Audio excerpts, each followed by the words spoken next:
tell you all a phenomenal story. A story of a people who rose up against injustice. A story of a people who rose up against injustice so that you and I can live a dignified existence. This is the story of Rab'a. For those who don't know, Rab'a is the name of a famous square in Egypt and also means the fourth in Arabic. And Rab'a, brothers and sisters, is where our story begins. On the 3rd of July 2013, Egyptians woke up to the shocking news that a military coup had taken place in their beloved country. A coup overthrowing Egypt's first democratically elected Egyptian civilian president. The same coup that shut down various channels that existed to show the other opinion, that existed to show the real face of a military coup. A military coup throwing Egypt back decades away from its newfound democracy. And this is where the heroes of our story come in. Egyptians from all walks of life risked their lives and decided that enough was enough. They gathered peacefully in the Rab'a Square and in all the cities and squares of Egypt for over 48 days. Why? Because they believed in freedom, they believed in democracy, and they believed in justice. Rab'a was a spectacular example of peace and unity.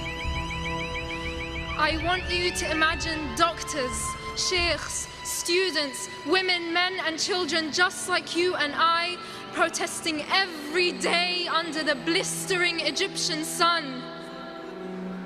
Their stomachs rumbling with a long day's fast through the whole month of Ramadan. Their feet aching, throats parched from chanting, their voices hoarse, but above all, with a dignified smile on their faces.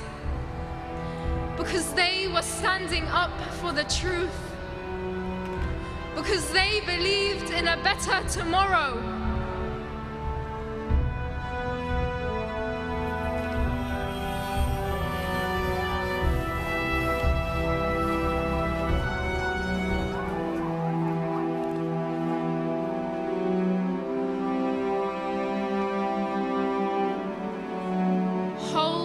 That thought into your mind.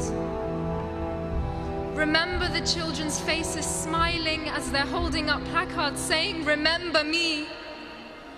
Remember the scenes of the protesters praying all night and chanting all morning.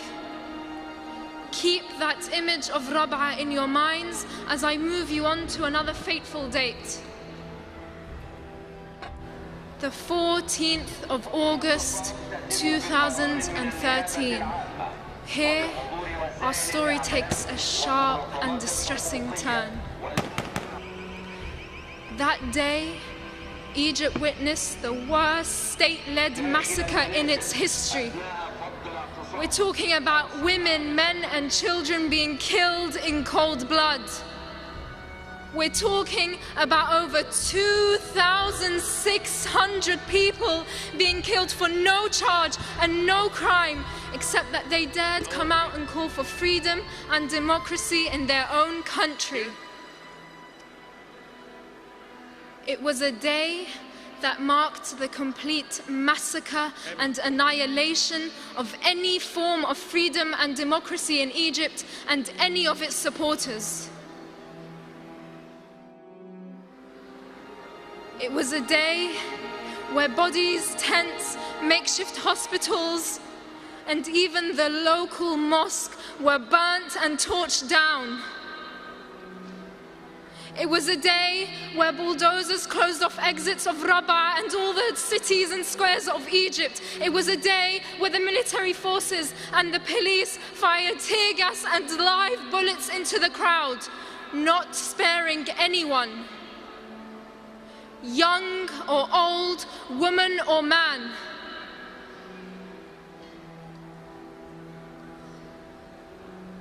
I want you to imagine a student who always came first in their class, who always kept Egypt's minds in their future, waking up for another day of protest, kissing their parents, brothers and sisters goodbye, not knowing it would be for the very last time.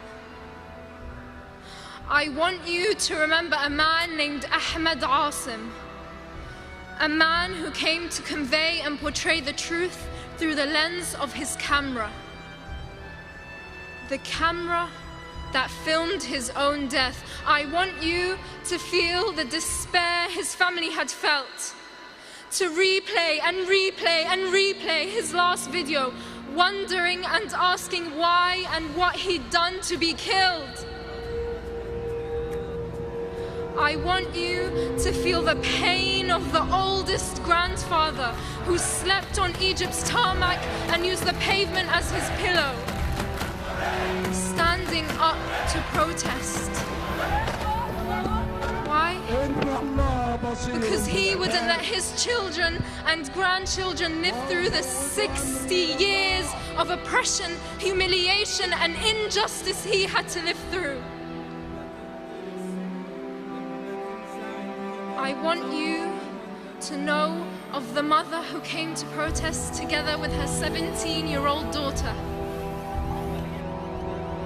That day, she only left with her daughter's body. She was shot not once, not twice, but 3 times. These are not just numbers.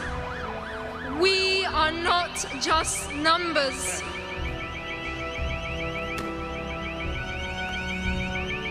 Our story does not end here. You can change that ending. Our heroes did not stop asking for their rights while the military continues to violate human rights daily. Our heroes did not stop protesting peacefully and will not stop protesting peacefully until democracy is restored and until the revolution that inspired the world is reclaimed. As fellow humans, we are duty-bound to uphold the basic values we all hold dear: freedom, dignity, and social justice.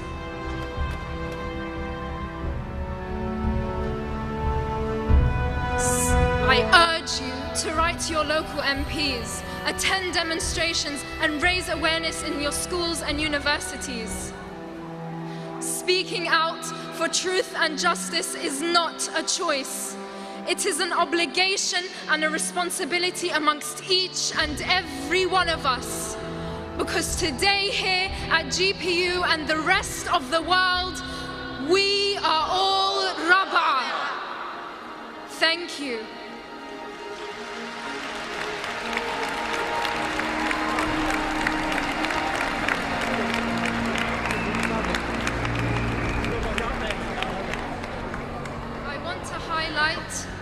That today marks 100 days after the Rabaa massacre. This symbol is the symbol of perseverance. It is the symbol of resistance. It is the symbol of hope. As GPU, can we all please raise our Rabaa signs for the cameras and for the world to know that we stand in solidarity with Egyptians. Thank you.